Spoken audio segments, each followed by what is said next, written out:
Hi friends, ಹೇಗಿದ್ದೀರಾ? ಎಲ್ಲ ಚೆನ್ನಾಗಿದ್ದೀರಾ ಅಂತ ಅಂದ್ಕೊಳ್ತೀನಿ. ವರ್ಣಿಕಾ ಅಡುಗೆ ಮನೆಗೆ ಸ್ವಾಗತ. ಇನ್ನೇನು ಸಂಕ್ರಾಂತಿ ಹಬ್ಬ ಹತ್ತಿರ ಬರ್ತಾ ಇದೆ. ಸಂಕ್ರಾಂತಿ ಹಬ್ಬ ಸ್ಪೆಷಲಾಗಿ ನಾನಿವತ್ತು ಶೇಂಗಾ ಹೋಳಿಗೆನ ಯಾವ ರೀತಿ ಮಾಡೋದು ಅಂತ ತಿಳಿಸ್ಕೊಡ್ತಾ ಇದ್ದೀನಿ.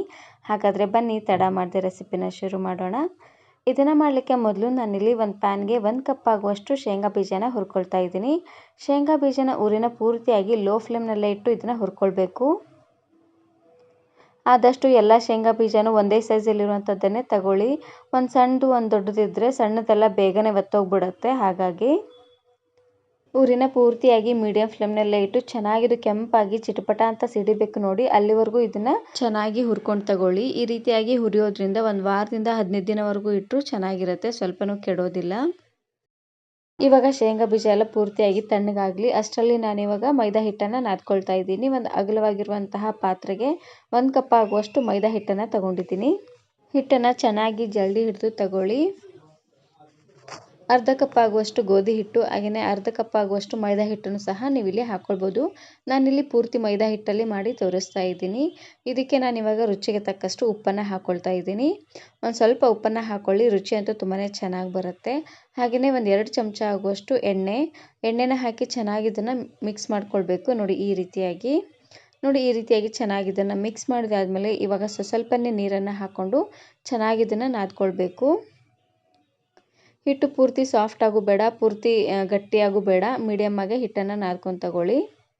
ಈ ಶೇಂಗಾ ಹೋಳಿಗೆನ ಮಾಡಲಿಕ್ಕೆ ಜಾಸ್ತಿ ಹೊತ್ತೆಲ್ಲ ಟೈಮು ಹಿಡಿಸೋದಿಲ್ಲ, ಹಾಗೆಯೇ ಜಾಸ್ತಿ ಕೆಲಸನೂ ಇರೋದಿಲ್ಲ. ಬೇಳೆ ಹೋಳಿಗೆನ ಮಾಡ್ತೀವ ನೋಡಿ, ಅದಕ್ಕಿಂತ ಸುಲಭವಾಗಿ ಈ ಹೋಳಿಗೆನ ಮಾಡ್ಕೊಳ್ಬೋದು, ತುಂಬಾ ಚೆನ್ನಾಗಿರುತ್ತೆ ನೋಡಿ. ಈ ರೀತಿಯಾಗಿ ಹಿಟ್ಟನ್ನು ಚೆನ್ನಾಗಿ ನಾದಿದಾದ್ಮೇಲೆ ಇವಾಗ ನಾನಿಲ್ಲಿ 1 ಚಮಚ ಆಗುವಷ್ಟು ಎಣ್ಣೆನ ಹಾಕ್ಕೊಂಡು ಮಿದ್ಕೊಳ್ತಾ ಇದ್ದೀನಿ. ಮೈದಾ ಹಿಟ್ಟನ್ನು ನೀರಲ್ಲೇ ನೆನೆಸೋದಕ್ಕಿಂತ ಈ ರೀತಿಯಾಗಿ ಎಣ್ಣೆನ ಹಚ್ಚಿ ನೆನೆಸಿ, ತುಂಬಾ ಚೆನ್ನಾಗಿ ಬರುತ್ತೆ ಸಾಫ್ಟಾಗಿ. ನೋಡಿ, ಎಣ್ಣೆನ ಹಚ್ಚಿ ಈ ರೀತಿಯಾಗಿ ನೀಟಾಗಿ ಮಿದ್ದಿದಾದ್ಮೇಲೆ ಇವಾಗ ನಾನಿಲ್ಲಿ ಮೇಲ್ಗಡೆ ಮುಚ್ಚಳನ ಮುಚ್ಚಿ ಒಂದು ಅರ್ಧ ಗಂಟೆ ಅಷ್ಟೊತ್ತು ನೆನೆಲಿಕ್ಕೆ ಬಿಡ್ತೀನಿ. ನೋಡಿ ಈ ರೀತಿಯಾಗಿ ಸ್ವಲ್ಪ ಗಟ್ಟಿನೂ ಬೇಡ, ಸ್ವಲ್ಪ ಸಾಫ್ಟಾಗೂ ಬೇಡ, ಮೀಡಿಯಮ್ ಆಗಿ ಹಿಟ್ಟನ್ನು ನಾದ್ಕೊಂಡು ತಗೊಳ್ಬೇಕು. ನೋಡಿ, ಹಿಟ್ಟು ರೆಡಿಯಾಗಿದೆ. ಇವಾಗ ನಾನಿಲ್ಲಿ ಒಂದು ಅರ್ಧ ಕಪ್ ಆಗುವಷ್ಟು ನೀರನ್ನು ಬಿಸಿ ಮಾಡಲಿಕ್ಕೆ ಇಟ್ಟಿದ್ದೀನಿ. ಸ್ವಲ್ಪ ಬಿಸಿ ಆದರೆ ಸಾಕಾಗತ್ತೆ. ಇವಾಗ ನಾನಿಲ್ಲಿ ಸಿಪ್ಪೆ ಬಿಡಿಸಿರುವಂಥ ಶೇಂಗಾ ಬೀಜನ ಗ್ರೈಂಡ್ ಮಾಡ್ಕೊಳ್ತಾ ಇದ್ದೀನಿ. ನೋಡಿ ಈ ರೀತಿಯಾಗಿ ಸ್ವಲ್ಪ ಪೌಡ್ರ್ ಥರ ಮಾಡ್ಕೊಳ್ಬೇಕು, ನೋಡ್ತಾ ಇದ್ದೀರಲ್ವ. ಇದನ್ನು ನಾನಿವಾಗ ಒಂದು ಅಗಲವಾಗಿರುವಂತಹ ಪಾತ್ರೆಗೆ ಹಾಕ್ಕೊಳ್ತಾ ಇದ್ದೀನಿ.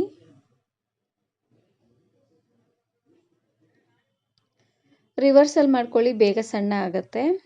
ನೋಡಿ, ಉಳಿದಿರುವಂಥ ಶೇಂಗಾ ಬೀಜನೂ ಇದೇ ರೀತಿಯಾಗಿ ಪೌಡ್ರ್ ಮಾಡ್ಕೊಳ್ತಾ ಇದ್ದೀನಿ. ಎಲ್ಲ ಶೇಂಗಾ ಬೀಜನೂ ಈ ರೀತಿಯಾಗಿ ಪೌಡ್ರ್ ಮಾಡಿದಾದ್ಮೇಲೆ ಇವಾಗ ನಾನಿಲ್ಲಿ ಬೆಲ್ಲನ ಹಾಕ್ಕೊಳ್ತಾ ಇದ್ದೀನಿ. ನಾವು ಯಾವ ಕಪ್ಪಲ್ಲಿ ಶೇಂಗಾ ಬೀಜನ ತೊಗೊಂಡಿದ್ವಿ ನೋಡಿ, ಅದೇ ಕಪ್ಪಲ್ಲಿ ಕರೆಕ್ಟಾಗಿ 1 ಕಪ್ ಆಗುವಷ್ಟು ಬೆಲ್ಲನ ಹಾಕ್ಕೊಂಡ್ರೆ ಕರೆಕ್ಟಾಗಿ ಆಗುತ್ತೆ. ಆರ್ಗ್ಯಾನಿಕ್ ಬೆಲ್ಲನಾದರೂ ಹಾಕ್ಕೊಳ್ಬೋದು, ಇಲ್ಲಾಂದರೆ ಅಚ್ಚು ಬೆಲ್ಲ ಸಿಗುತ್ತೆ ನೋಡಿ, ಅದನ್ನಾದರೂ ನೀವು ಇಲ್ಲಿ ಹಾಕ್ಕೊಳ್ಬೋದು. ಎರಡನ್ನೂ ಈ ರೀತಿಯಾಗಿ ಚೆನ್ನಾಗಿ ಇದನ್ನು ಮಿಕ್ಸ್ ಮಾಡ್ಕೊಳ್ಬೇಕು. ಶೇಂಗಾ ಪುಡಿ ಹಾಗೆಯೇ ಬೆಲ್ಲ ಎಲ್ಲ ಚೆನ್ನಾಗಿ ಮಿಕ್ಸ್ ಆಗಬೇಕು ನೋಡಿ, ಒಂದಕ್ಕೊಂದು ಬೆರೆಯೋ ರೀತಿಯಾಗಿ ಈ ರೀತಿ ಮಿಕ್ಸ್ ಮಾಡಿಕೊಂಡು ಇವಾಗ ನಾನಿಲ್ಲಿ ಸ್ವಲ್ಪನೇ ಅನ್ನೋ ಹಂಗೆ ಹಾಕ್ಕೊಂಡು ಗ್ರೈಂಡ್ ಮಾಡ್ಕೊಳ್ತಾ ಇದ್ದೀನಿ. ನೋಡಿ ಈ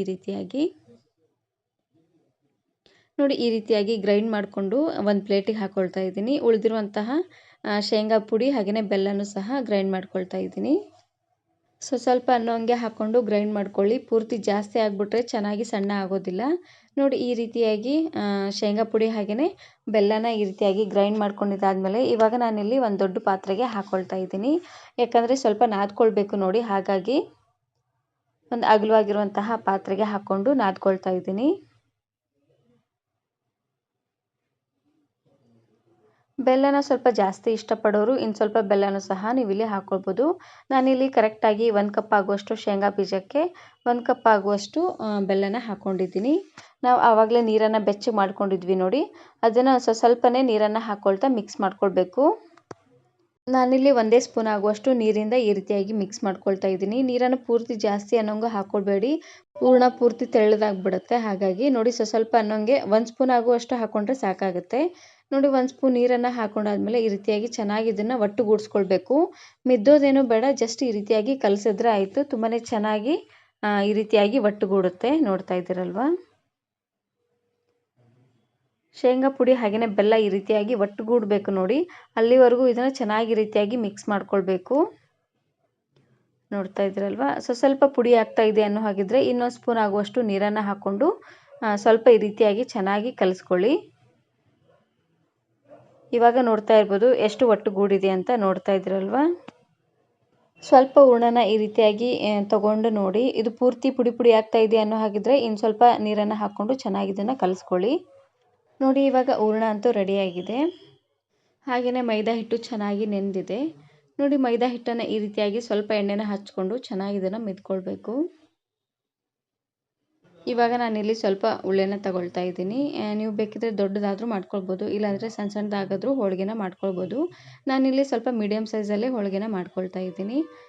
ನೋಡಿ ಇಷ್ಟು ಹಿಟ್ಟನ್ನು ತಗೊಂಡು ನಾನಿವಾಗ ಸ್ವಲ್ಪ ಪೂರಿ ಥರ ಲಟ್ಟಿಸ್ಕೊಳ್ತಾ ಇದ್ದೀನಿ. ಇದಕ್ಕೆ ಇವಾಗ ಸ್ವಲ್ಪ ಎಣ್ಣೆನ ಹಾಕ್ಕೊಂಡು ಲಟ್ಟಿಸ್ಕೊಳ್ತಾ ಇದ್ದೀನಿ.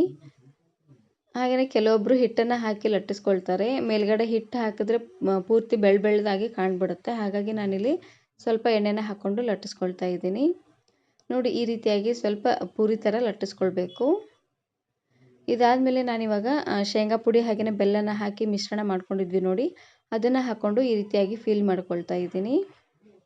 ಇವಾಗ ಶೇಂಗಾ ಪುಡಿ ಮಿಶ್ರಣ ತುಂಬಿದಾದಮೇಲೆ ಇವಾಗ ಎಕ್ಸ್ಟ್ರಾ ಹಿಟ್ಟು ಉಳಿಯುತ್ತೆ ನೋಡಿ, ನೋಡ್ತಾ ಇದ್ರಲ್ವಾ. ಇದನ್ನು ತೆಗೆದು ಇವಾಗ ನೀಟಾಗಿ ಈ ರೀತಿಯಾಗಿ ಉಳ್ಳಿ ಥರ ಮಾಡಿಕೊಂಡು ಸ್ವಲ್ಪ ಸಣ್ಣ ಸಣ್ಣದಾಗಿ ಲಟ್ಟಿಸ್ಕೊಳ್ತಾ ಇದ್ದೀನಿ. ಇದಕ್ಕೆ ಇನ್ನು ಸ್ವಲ್ಪ ಎಣ್ಣೆನ ಹಚ್ಕೊಂಡು ಲಟ್ಟಿಸ್ಕೊಳ್ತಾ ಇದ್ದೀನಿ. ಪೂರ್ತಿ ದಪ್ಪದಾಗೂ ಬೇಡ, ಪೂರ್ತಿ ತೆಳ್ಳದಾಗೂ ಬೇಡ, ಮೀಡಿಯಮ್ ಆಗಿ ನಾನಿಲ್ಲಿ ಹೋಳಿಗೆನ ಮಾಡ್ಕೊಳ್ತಾ ಇದ್ದೀನಿ. ನೋಡ್ತಾ ಇದ್ರಲ್ವ ಈ ರೀತಿಯಾಗಿ. ಆದಷ್ಟು ಲೈಟ್ ಹ್ಯಾಂಡಿಂದನೇ ಮಾಡ್ಕೊಳ್ಳಿ, ಚೆನ್ನಾಗಿ ಬರುತ್ತೆ. ಪೂರ್ತಿ ಒತ್ತಿ ಮಾಡಿಬಿಟ್ರೆ ಚಪಾತಿ ಮಣಿಗೆಲ್ಲ ಅಂಟ್ಕೊಂಡ್ಬಿಡುತ್ತೆ. ಆ ಕಡೆ ಇನ್ನೊಂದು ಸೈಡು ಹಂಚು ಚೆನ್ನಾಗಿ ಕಾಯಿಸ್ಕೊಂಡು ತಗೊಳ್ಳಿ. ನೋಡಿ ಇವಾಗ ಹೋಳಿಗೆ ರೆಡಿಯಾಗಿದೆ. ಇವಾಗ ಕಾಯ್ದಿರುವಂತಹ ಹಂಚಿಗೆ ಸ್ವಲ್ಪ ಎಣ್ಣೆನ ಹಾಕ್ಕೊಳ್ತಾ ಇದ್ದೀನಿ. ನೋಡಿ 1 ಟೇಬಲ್ ಸ್ಪೂನ್ ಆಗುವಷ್ಟು ಎಣ್ಣೆನ ಈ ರೀತಿಯಾಗಿ ನೀಟಾಗಿ ಸ್ಪ್ರೆಡ್ ಮಾಡಿಕೊಂಡು ಇವಾಗ ಹೋಳಿಗೆನ ಹಾಕ್ಕೊಂಡು ಬೇಯಿಸ್ಕೊಳ್ತಾ ಇದ್ದೀನಿ.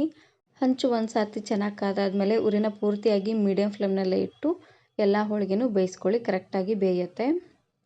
ನೋಡಿ ಮೇಲ್ಗಡೆ ಇನ್ನು ಸ್ವಲ್ಪ ಎಣ್ಣೆನ ಹಾಕ್ಕೊಂಡು ಎರಡೂ ಸೈಡು ಚೆನ್ನಾಗಿ ಇದನ್ನು ಬೇಯಿಸ್ಕೊಳ್ಬೇಕು. ನೋಡಿ ಈ ರೀತಿಯಾಗಿ. ಇದನ್ನು ನೀವು 1 ವಾರದಿಂದ 15 ದಿನವರೆಗೂ ಸ್ಟೋರ್ ಮಾಡಿ ಇಟ್ಕೊಳ್ಬೋದು, ತುಂಬಾ ಚೆನ್ನಾಗಿರುತ್ತೆ. ಬರೋ ಸಂಕ್ರಾಂತಿ ಹಬ್ಬಕ್ಕೆ ನೀವು ಈ ರೀತಿಯಾಗಿ ಶೇಂಗಾ ಹೋಳಿಗೆನ ಮಾಡ್ಕೊಳ್ಳಿ, ತುಂಬಾ ಚೆನ್ನಾಗಿರುತ್ತೆ. ಈ ವಿಡಿಯೋ ಇಷ್ಟ ಆದರೆ ಈಗಲೇ ಒಂದು ಲೈಕ್ ಬಟನನ್ನು ಕ್ಲಿಕ್ ಮಾಡಿ ಫ್ರೆಂಡ್ಸ್ ಆ್ಯಂಡ್ ಫ್ಯಾಮಿಲಿ ಜೊತೆಗೆ ಶೇರ್ ಮಾಡಿ. Thank you. Thanks for watching.